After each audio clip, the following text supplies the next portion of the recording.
what do you think about the Oaks Specialist College and the work we do here, Tom? Well, Matthew, we've met now, I think, 4 or 5 times here. So I've got to know the college really well. And one of the things I've noticed is it doesn't look at what people can't do, it looks at what people can do. And it helps everybody, not just the students, but actually parents, people like me who are visiting, and many others, to see what it is that we can get out of people in our community and what skills we can champion. And I think the Oaks is amazing at that. The staff are fantastic, the students are amazing, and getting people to shine, really to demonstrate their best side is really phenomenal. Can we talk about Tony's Law? Of course.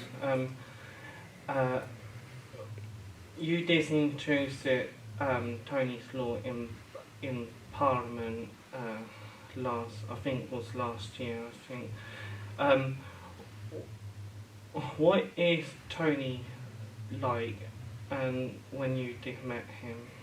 So Tony's like many other small kids. He's full of energy. He's about 6 years old now. He's absolutely full of beans, and he can't stop moving and wriggling and running and doing everything you'd expect a 6-year-old to do. And he's phenomenal, and he's extremely loving, and he's extremely blessed because he's got a real family around him, a loving family, the Hudgells, who are just amazing. And so he may have started off with a very, very, very sad beginning, but he's demonstrating that there's always hope, and that if you've got the courage to do it, you can really transform your life, and he's really doing that. Should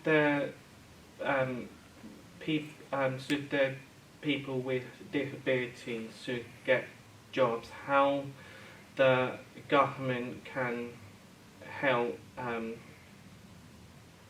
get them into jobs and employment, and how the government can help that and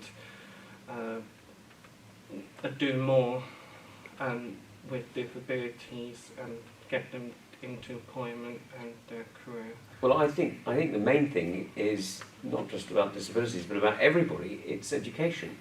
You get education right, and you transform people's life chances, whatever their background, whatever their abilities or disabilities. It doesn't matter.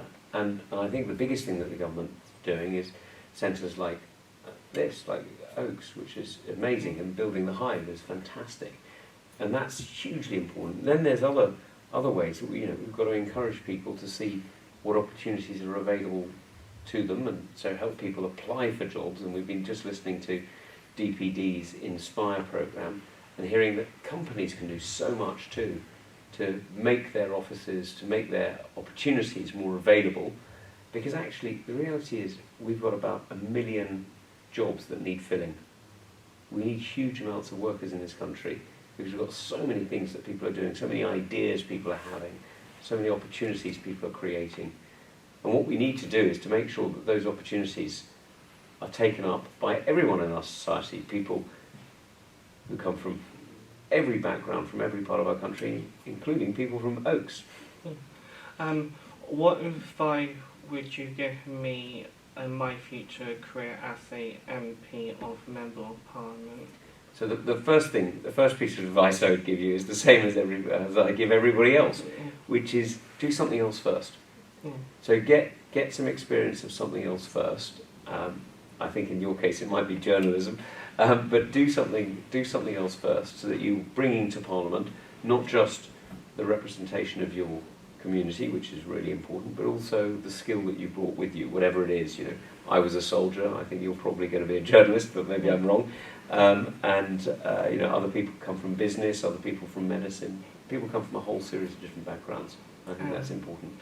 And can I ask you another question? Well, can I ask you about Ukraine? Of course, yeah. Because that is what is going on in Ukraine at the moment is, scary and terrible.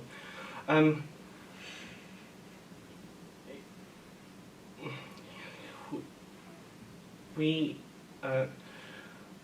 getting more like sanctions to Russia, aren't we? And to sanction Russia. Should there be more sanctions to Russell, and So- and hopefully Russell will fail.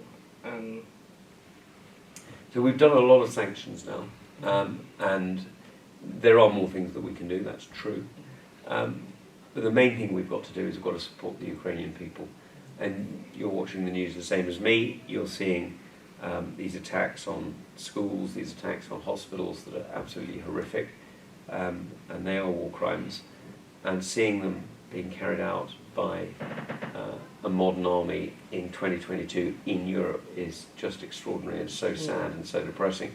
So we've got to support the Ukrainian people, first of all, to defend themselves militarily, secondly, to defend themselves with humanitarian support and civil defence units, rescuing people. And the last is we've just got to make sure we support those who've had to leave, the refugees. And there's an awful lot that we need to do, but that's, I think, the three things we've really got to do now. In future, when you're a future Prime Minister and stuff, I know a lot of BBC News, BBC Celsius, and also GB News as well, and other media journalists and websites and also channels as well. When you are Prime Minister, are you are we going to get like a sensible cabinet in 10 Downing Street? And I really want to see the different Home Secretary who does come from diversity background, and also and they can be the next Home Secretary. So it's interesting. So as soon as you're in Parliament, then I can name you to cabinet, and that would be. Yeah, I don't want to be Home Secretary, though, I haven't got the thing to be Home Secretary, but I want to see more Home Secretary who have got the experience and got the... So what's interesting is the Home Secretary has had various different people doing that job, of course, and one of the people who, well, and the current Home Secretary is from an Asian background, as you know, Yeah, Priti Patel, and one of her predecessors is David Blunkett, who was blind. So, you know, there are people who've done that job with disabilities, people who've done it from very different backgrounds, people who've done it with very different experiences. Yeah. I don't think you should rule yourself out too soon. I know, but I just want to see, like, police officers being Home Secretary instead of against someone from...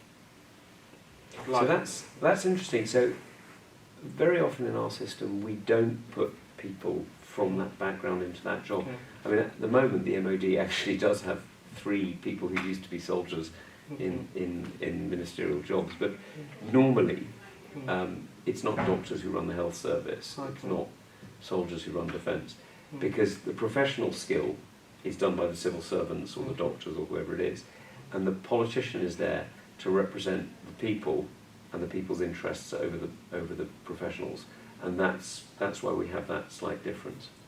Thank you, Tom, for Thanks, this Matthew. interview, and probably maybe next time we can have another interview with you, and I hope I can see you again soon, but I don't know when because you're so busy at Parliament at the moment, and I hope I can see you again next time. So do I, Tom. Matthew. Thank you very much. Thank As you. always, it's good to see you. Yeah.